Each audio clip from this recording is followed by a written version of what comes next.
Mirë se erdhët në përballje podcast në telegrafi.com. Unë jam Muhamet Hairullah.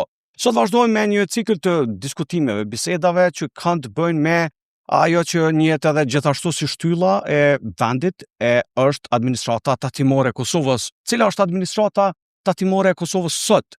Cilat janë planet për në të ardhmen? Çfarë janë gjithashtu planifikimet se çfarë duhet të ndodhë në të ardhmen? Çka ka risi sa i përket reformave, sa i përket rolit të qytetarëve dhe transparencës me qytetarë, aspektit të transparencës dhe çfarë ofron në të ardhmen, gjithashtu edhe për bizneset, por çka gjithashtu mund të ndodhë gjatë vitit 2026 risi. Këto tema do të diskutojmë me zotin Mentor Hyseni, drejtori i përgjithshëm i ATK-s. Mirë se erdhët. Mirë se ju gjej, faleminderit.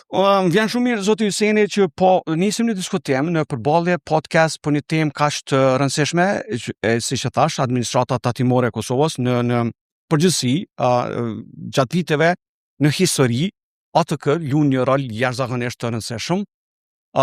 Jo vetëm për me mbledh tatimet, por ka edhe punë tjera. Nuk jeni gjatë në krye të këtij institucioni. Nëse mujmë me rumbullaksu 2025 dhe fillimin e vitit 2026, ku është sot ATK-ja?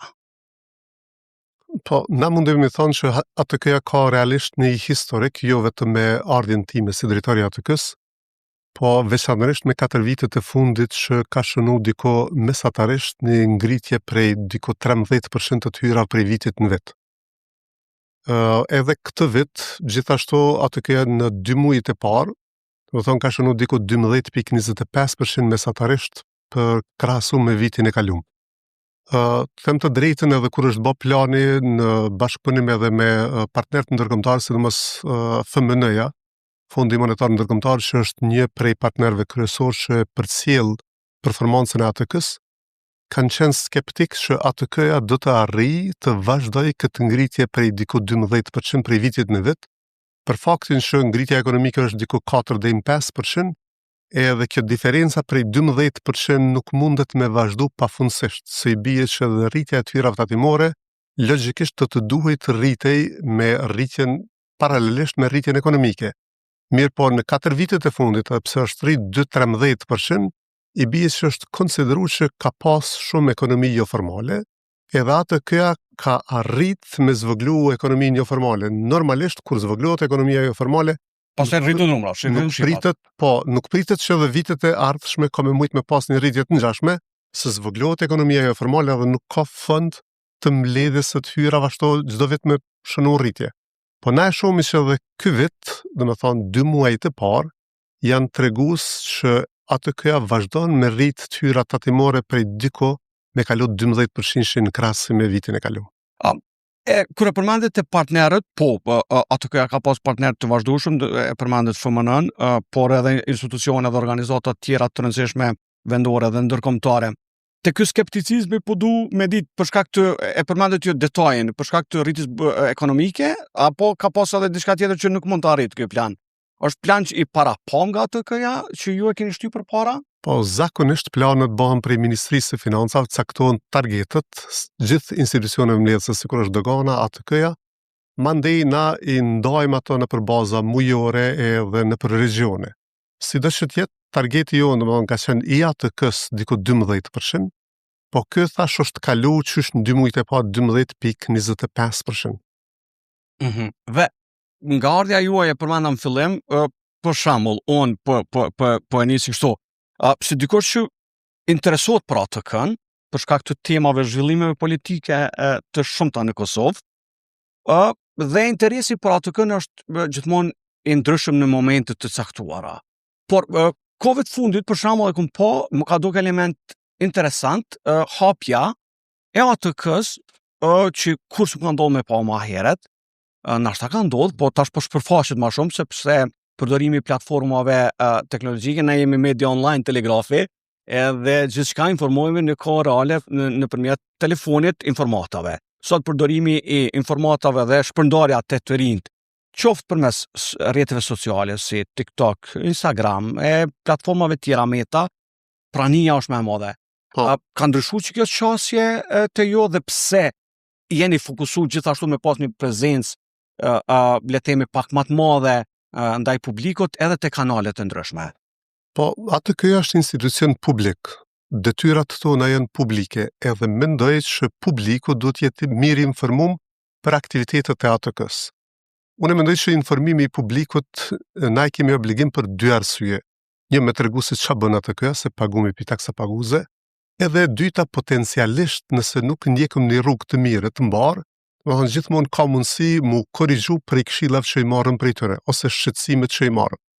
Nëse do të vazhdonte të ishte e mbyllur, unë nuk jam shumë i sigurt që ATK-ja kish mujt me i marrë shumë referencat nga jashtë prej profesione, prej biznese, për faktin që na ju shërbejmë bizneseve, domethënë ATK-ja ekziston për shka ekzistojnë bizneset. Na mbledhim tyra prej bizneseve, kështu që duket të jetë edhe jo e logjikshme nëse ne ndërtojmë platforma, bëjmë strategji në të cilat nuk i kemi të inkorporuar shqetësimet ose idetë e bizneseve. Pra arsyeja kryesore pse ne konsiderojmë që duhet të hapemi, është fillimisht e para që jemi institucion publik, e dyta që duhet të marrim nga këshilla qoftë prej profesionistëve të ndryshëm, odave ekonomike, shoqatave profesionale, qoftë edhe prej biznese, me i paraqitë cilat janë sfidat që ato duhen me adresu ose do të dënin që ATK-ja të kishte prioritet. Dhe nga takimet dhe nga këto diskutime, po besoj që ka pasur edhe këshilla, edhe kritika konstruktive, të cilat shpesh janë të mira, kritikat konstruktive kur e kanë në qëllim të mirë. Dhe e thatë me të drejtë, ATK është institucion publik, edhe ka roli është të punojë me bizneset, të mbledh taksat nga bizneset. Si është bashkëpunimi sot me bizneset dhe kur jemi te ekonomia jo formale, në vazhdimsi në Kosovë kemi pasur problemin e të zezës, në të zezë, që shumica e popullatës e njen, ajo që quhet në aspektin ekonomik, ekonomi jo formale, po puna në të zezë ka ardhur të përmirësu viteve të fundit, zoti Hyseni? Po, nëse referohemi prej asaj që e fillum temën, nëse konsiderojmë që për 5 vite zhvillimi ekonomik ka qenë diku 4 deri në 5%, i bie maksimumi i rritjes ekonomike ka qenë 20 deri në 25. ATK-ja për këto 5 vite ka pas hyra mesatare ka 13%. Që i bie diku, nëse 5 vite, diku bën 65-63%, maksimumi 65% të hyrjes që i ka ngrit për çdo 5 vite. Që kjo ngritje që bën diferencën për zhvillimit ekonomik, i bie që është zvoglim i ekonomisë jo formale. Që bequni ju kjo ekonomia e hirt ose e zezë, është zvoglu jashtëzakonisht shumë. Prandaj edhe unë thash, kjo ngritja e 12% nuk është besu shumë prej fondit monetar se kanë konsideruar që ekonomia jo formale në Kosovë është zvoglu. Nuk ka shumë ekonomi jo formale e cila do të na mundsonte me rrit prapë hyrat krahasu me vitin e kalum ose krahasu me zhvillimin ekonomik që është 4 deri në 5% që parashihet edhe prej endit të statistikave këtu në Kosovë. Dhe te bashkëpunimi me odat që janë përfaqësues të bizneseve. Kështu që bashkëpunimi sa i përket bashkëpunimit unë konsideroj që kemi një bashkëpunim të mirëfillt me ta. Domethënë, targeti jonë janë bizneset. Mirë po, në pamundësi me i taku të gjitha bizneset që numrit e është diku 140.000. 140.000 biznese. Biznese dhe biznese individuale, korporata shoqërie aksionare të natyrave të ndryshme. Në këtë kontekst, ATK është e pamundur që brenda vitit me i taku të gjitha biznese. Mënyra jonë për mi ndëgju hallet e tyre janë përmes oda ose përfaqësuesve të tyre institucional që i kanë. Fillimisht në vitin e parë kur jam emëruar në muajin e dytë diku, kam filluar dhe kam organizuar takime me oda, mandej kam filluar me caktu takime ose me organizu takime me sektor të veçantë. Qoftë të prodhimit, qoftë të shërbimeve, qoftë të hotelerisë, qoftë të ndërtimtarisë, e kështu me radhë me i pa problematikat që i ka sektori. Mandej tash krejt në fund kemi filluar dhe një iniciativë me taku bizneset individualisht. E nëse muj mundal pak këtu te nëse bizneset, po patjetër, nëse bizneset nuk kanë mujt me përshu mesazhin përmes odës, përmes sektorit, atëherë kemi filluar me ndëgju edhe hallet ose sfidat që i kanë drejt për drejt përmes bizneseve. Nëse muj mundal, pra me odat me përfaqësues, dhe qëllimi është vetëm me dëgju apo me pa pastaj edhe le të themi ankesat e tyre dhe qysh ATK-ja me i zbatu Pa tjetër, nështë e kisha thonë nuk ka sens me i taku, prandaj po nëse nuk shpesh herë marrëm, krijohet përshtypja është që nëse nuk marrëm një feedback. gjithë janë rregull, bën do fotografi, po pastaj mbet atë. Nëse nuk ka një feedback, domethënë shqetësimi kryesor kur ku marr në ATK ka qenë që pse ATK-ja i kontrollon bizneset, mos ka në fakt çësje subjektive, që ka ardhur kryesisht unë jam ligjërues diku prej 2013 në për shoqata profesionale, edhe shumicën e kontabilistëve ose auditorëve si profesionistë që merren me biznese i njoh. I kanë paraqitur shqetësimet fillestare. Pra nuk janë të qëllimshme ato kontrolla dhe inspektimet. Që diku 90% të inspektimeve i ka bë në mënyrë komplet objektive përmes një departamentit riskut që i ka vlerësuar. 10% e ka pas në mandat që inspektorët kanë pas të drejtë me i propozu për kontrolla. Prej kohës kur ku marrë dhone, domethënë e ku ndru automatikisht me njëherë këtë rregullore dhe domethënë që 100% të kontrolla do të më bëhet sipas vlerësimit të riskut. Nuk ka kontroll e cila duhet të ketë çësje subjektive. Për faktin, për dy arsye kryesore. Na kemi ndërtuar një platformë që është investuar mjaft shumë, edhe do të duhej ta përdorimi mirëfilli. Edhe në anën tjetër, kur e përmena çësjen publike, na duhet të bindëm publikun, në këtë rast bizneset, që çësja ATK-s është komplet objektive. Nuk ka asnjë çësje subjektive që dikush e bën me gjesht një biznesi, edhe mandej ai përfundon në kontroll. Nëse departamenti i riskut, që i ka një 72 faktor që i bën analizën e tëre, nëse ka vendos që filan biznesit do të duhet të kontrollojë për shkak të riskut të lartë, ATK mund shkoj me kontrollu. Po në asnjë mënyrë me pas çësje subjektive që një prej inspektorëve me përdor autoritetin e tij edhe me thonë që ky biznes duhet më kontrollu. Me këtë, unë besoj që kemi rrit me ngrit besimin tek bizneset sa i përket çësjes profesionale dhe çësjes objektive. Pra, jo subjektive, jo definitivisht. Diçka personale, s'ku ta di, po puna për mu respektu ligjin. Po, edhe në anën tjetër, kur themi që është qëllimi i takimeve sa për sy e faqe apo për t'i ndëgjuar hallet e tyne, na i kemi diku një 59 shërbime elektronike që i ofrojmë për tatim paguesit. Pra, sot diku 3.7 milion deklarime bëhen në ATK, të gjithat janë elektronike. Edhe të gjitha pagesat, deklarimet që i bëjnë tatim paguesit brenda vitit, po, 3.7 milion, po. Nuk ka nevojë me ardhur në ATK me bën një fat deklarimi sikur ka qenë përpara me letër ose diçka. Të gjithat janë elektronike.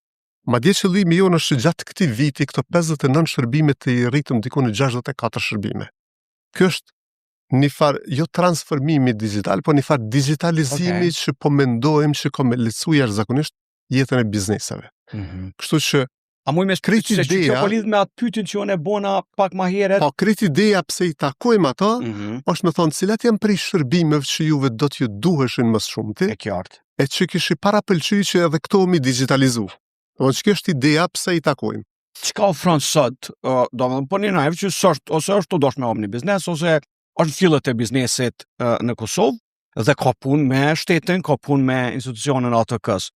Cilat janë sot çka ofron në aspektin digital, që është shumë e rëndësishme zoti Hyseni, për faktin që gjithçka ka ndryshuar viteve të fundit, sidomos edhe le të themi nga pandemia, dorën zamar për shkak të aspektit fizik, nxjerra dokumenteve, i Kosova shërbime të cilat i ka sot dhe i ofron dhe janë të updateuara në kohë reale shërbime të reja, por edhe ne si qytetar, tash edhe ata si biznese kërkojnë që mos me shku për një dokument specifik në institucion. Çka ofron sot ATK-ja? Nëse nismi prej shërbimeve, qysh prej fillimit të regjistrimit të biznesit deri te deklarimet vjetore, që janë deklarimet mujore, 3 mujore, vjetore, të gjitha këto bëhen në mënyrë elektronike. Do të thonë, edhe pse biznesi regjistrohet në ARBK, na muajin e fundit i kemi bë konfigurimet që gjitha informatat që mbledhen prej ARBK-s, sa i përket bizneseve, vinë në ATK automatikisht. Që i bie, dikush që don me regjistru biznes, nuk ka nevojë me ardhur edhe në ATK, e bën çato në ARBK dhe kiç ato informata përcjellen në ATK. Edhe ana sjelltas edhe ATK-ja nëse mbledh informata në terren, qoftë për ndryshim të adresës së diçka, ato ndahen me ARBK në mënyrë online.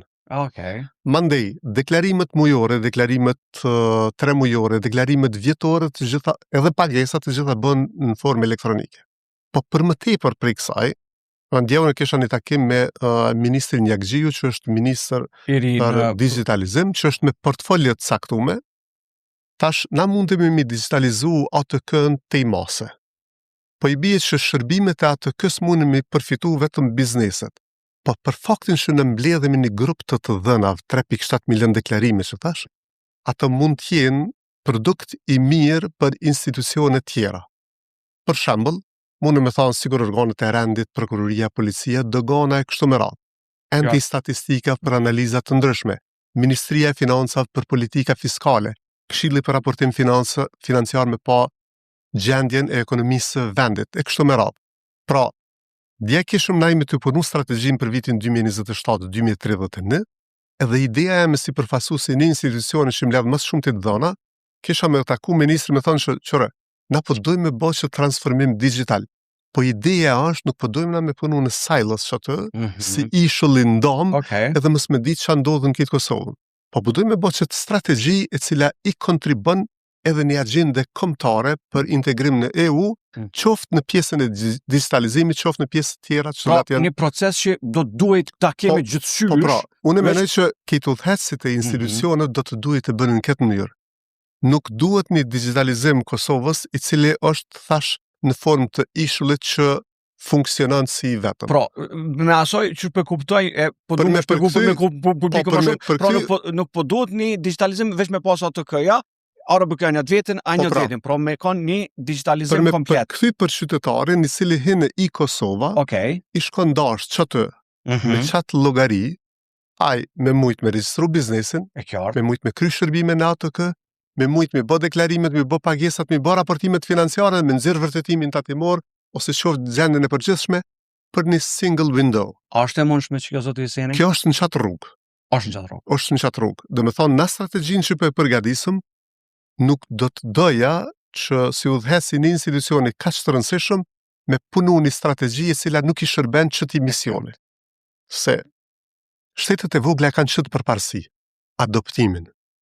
Gjermania me 80 milion banor është e pamundur me adoptu infrastrukturën e teknologjisë informative qatë shpejt sa do të mund të bëndë të Kosovë. Me 1.5-6 milion, mund të amon shambull përmendin Gjermanin, po Estonin, për shambull që ka një pak ma shumë, pak sa na që shto dikon për afërsisht, edhe na nuk mund të bëhemi konkurent në ekonominë evropiane, në ekonominë botërore, pa na do të mund të bëhemi konkurent në çdo shërbime, se kemi përparësi krahasuese.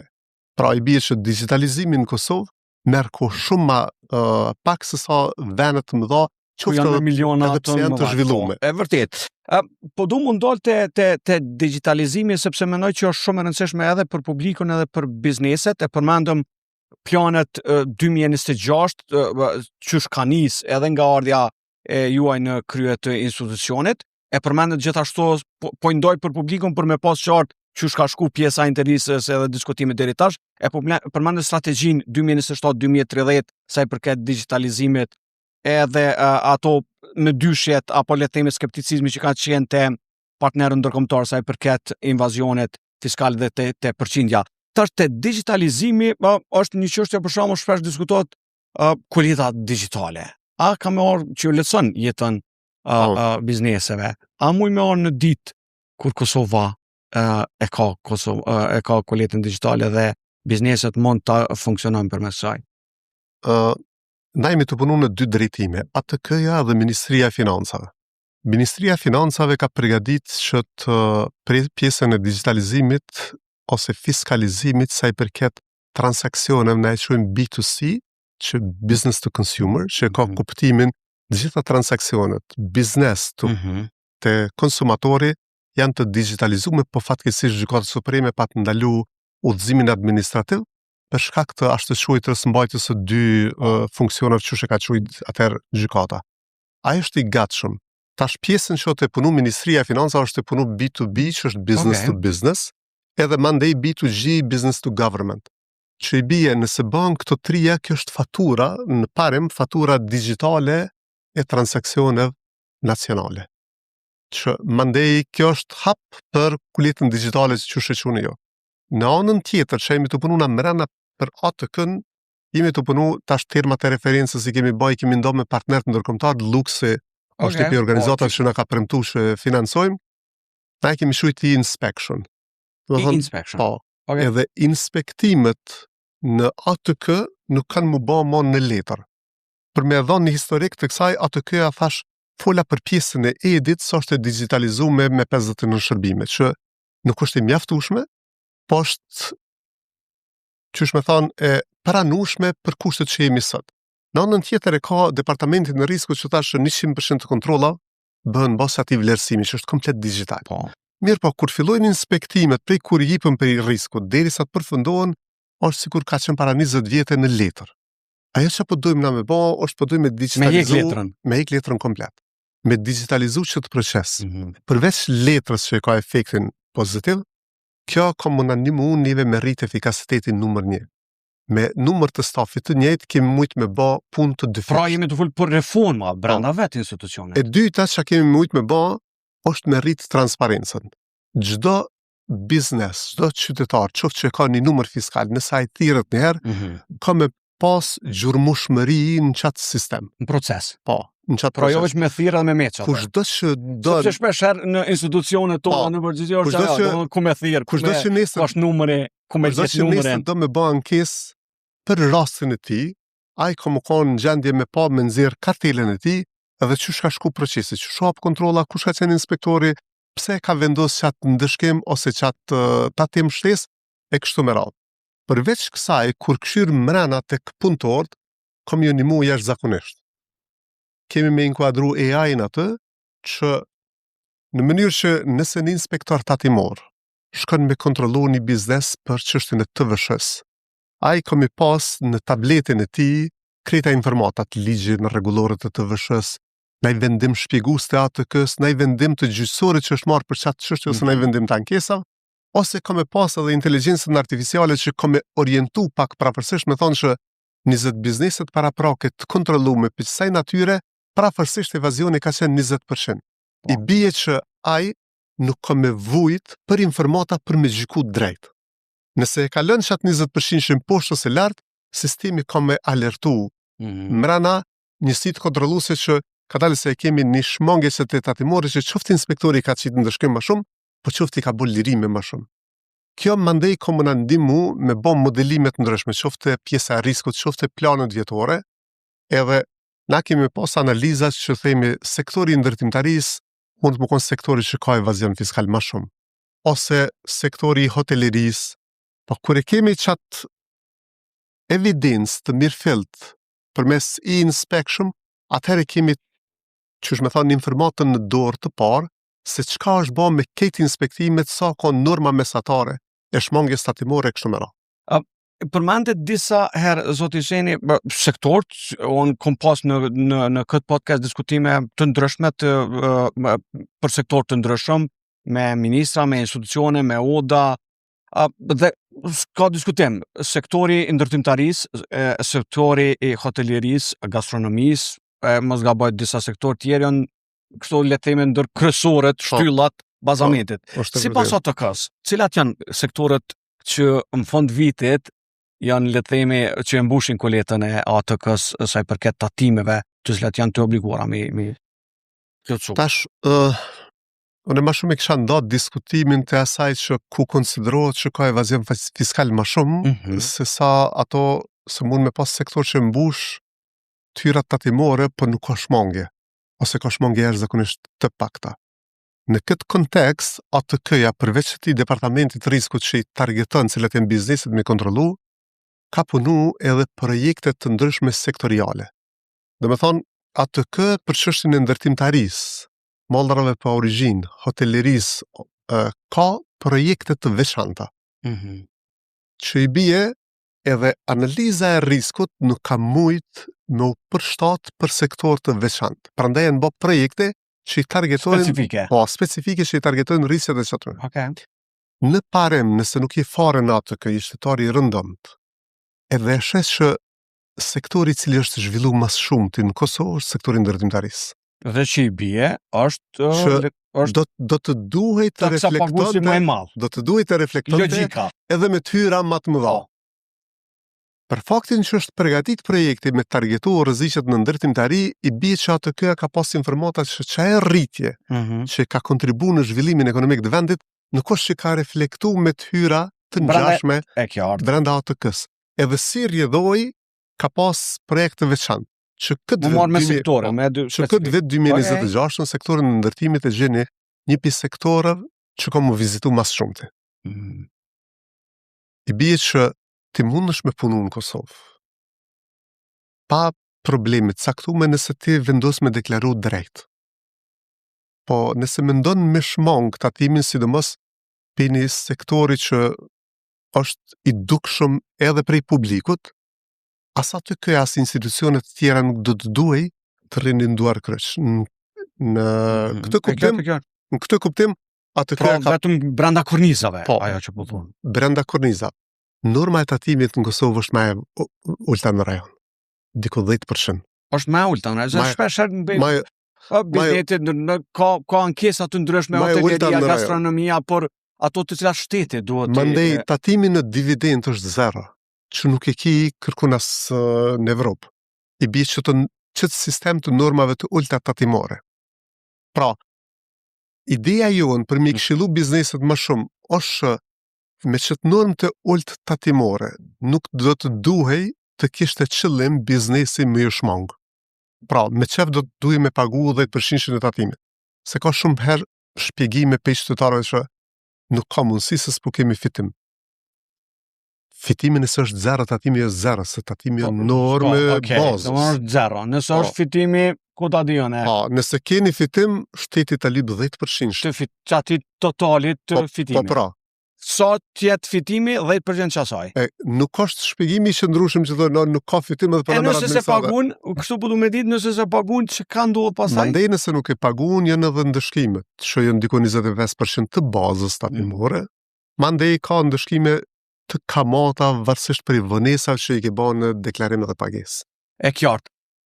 E di që kove të fundit, për shembull shpesh në publik diskutohen, ka shumë kompani dhe korporata dhe institucione shërbime që bojnë në Kosovë dhe bojnë shërbime për jashtë, dhe ne thirremi mburremi për këto, shumë që është lajm i mirë për Kosovën, që sot Kosova të rinj dhe të reja kanë ofruar me ofru shërbime të ndryshme për kompani të mëdha në botë.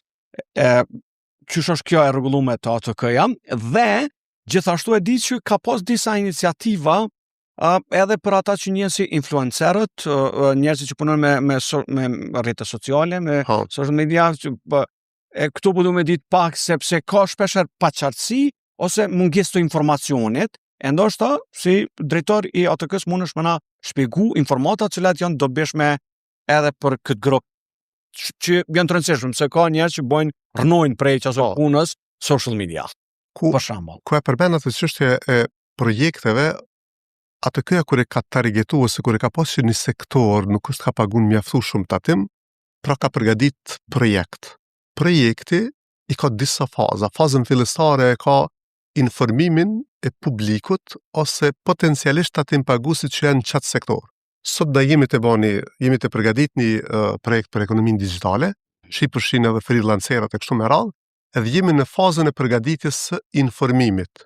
Ideja nuk është me shku pa e parashiku ata në me ndëshku.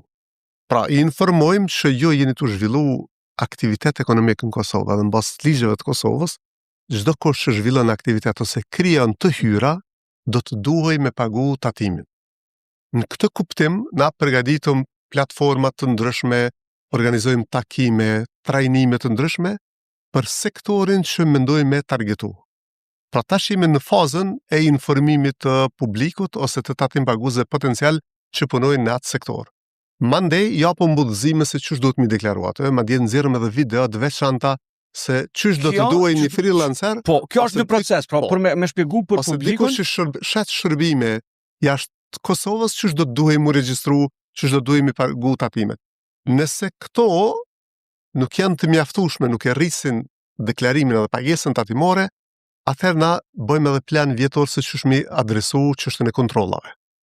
Po, na do të dënim që informimi me qenë i mjaftueshëm, arsye e mjaftueshme, pra ta me fillu me deklaru. Se japim informim që jo jeni të zhvillu aktivitet ekonomik, nëse jeni të zhvillu aktivitet ekonomik, do duj me deklaru. Nëse doni me deklaru, kështu është mënyra, nxjerrëm video të veçanta për to, edhe i bie që nuk do të duhet kishte arsye më shumë, mandej atë kjo më shumë i kontrollu. Tash po shkojmë, na ka shku koha jashtëzakonisht shpejt me shumë tema të rëndësishme për publikun edhe për institucionin. Një çështje që tash po dal në aspektin e qytetarit. Për shembull, shpesh herë qytetarët ankohen për pagesën e faturave, edhe po e ndërlidhim me atë kënd të pjesa e fundit. Qytetarët e paguajnë ujin, beturinat, rrymën, gjithë. Ka një grup që se paguajnë ujin dhe beturinat, ka probleme pasaj gjyqësore, përmbaruese, gjitha këto. Çka po du me thonë është që ka gjithashtu kompani, ne e dim, jetojmë në Kosovë, që dikush shon faturë, dikush nuk shon hesh faturë. Dhe ato ndodhin për ditë. Atë dikush është i rregullt, i kryen procedurat, i kryen obligimet, e jep 10% e fitimit, dikush tjetër se kryen në tavolinë ose në zezën, ose ajo është e ekonomie që ajo në zezë ose jo formale. Qysh mu barazu, pastaj kjo po krijon një farë diskriminimi pozitiv për këta që s'po paguajnë. Pra, sepse ky po paguajnë, ky pigron çashto. Qa me bo që ta me barazu, mos muni ky keq që po paguajnë shtetin, edhe pikryn obligimet ligjore, e ky që s'po paguajnë ose kjo migro çashto edhe sot mundet. Nashta e qartë kesh? Po, tash mos veprimi në institucioni publik si ATK-ja mundet me ndiku që dhe bizneset e përgjithshme me i botë të papërgjithshme.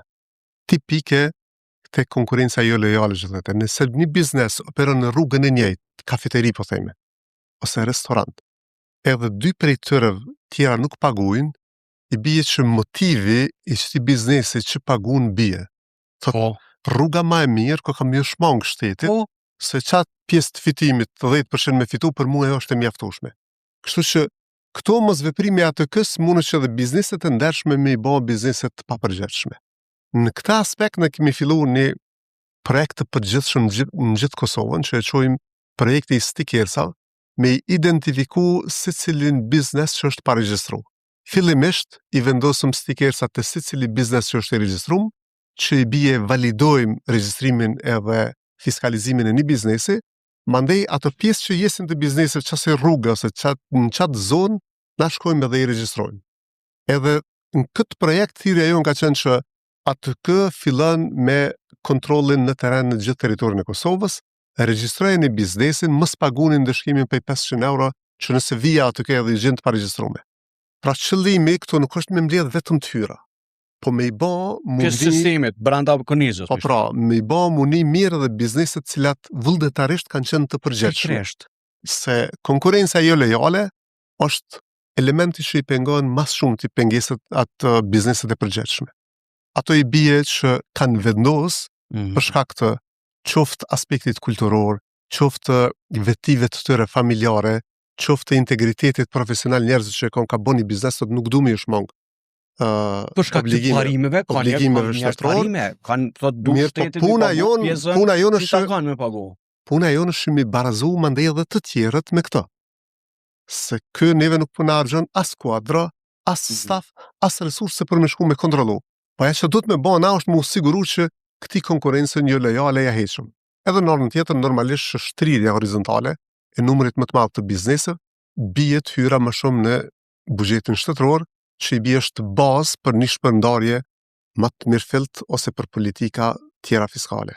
Zoti Hyseni, nëse s'keni për të shtu diçka unë të fundit pyetje, për të këshilla ATK-s institucionit për bizneset edhe treja që janë hin treg, edhe ato që dojnë mi respektu rregullat dhe ligjet, edhe me qenë pjesë e sistemet, cila kish me qenë për fond, e di, është faqja ATK-s, po unë mendoj që na duhet me shku për te qësaj.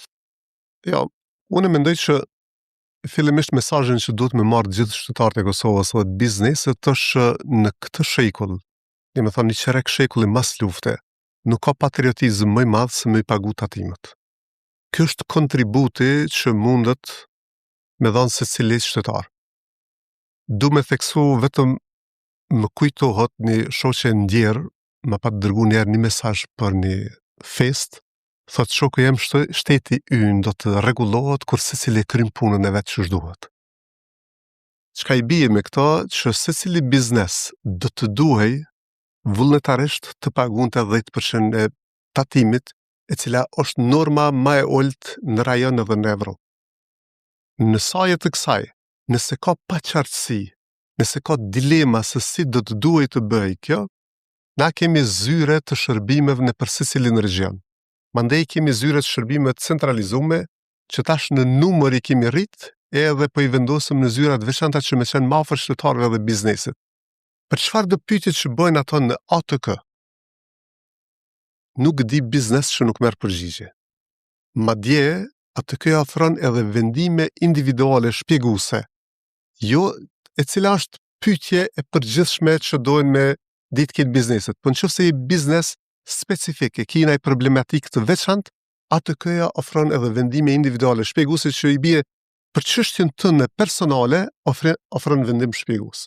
Kështu që sa i përket këshillave, mos hezitojnë asnjë individ ose biznes që ka ndaj paqartësi për mënyrën e deklarimit.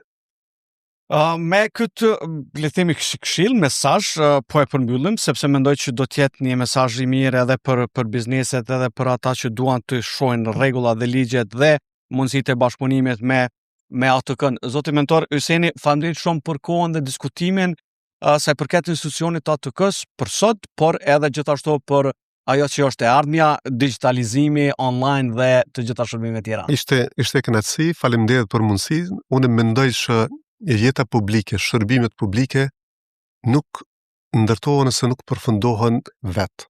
ATK-ja ka një pjesë.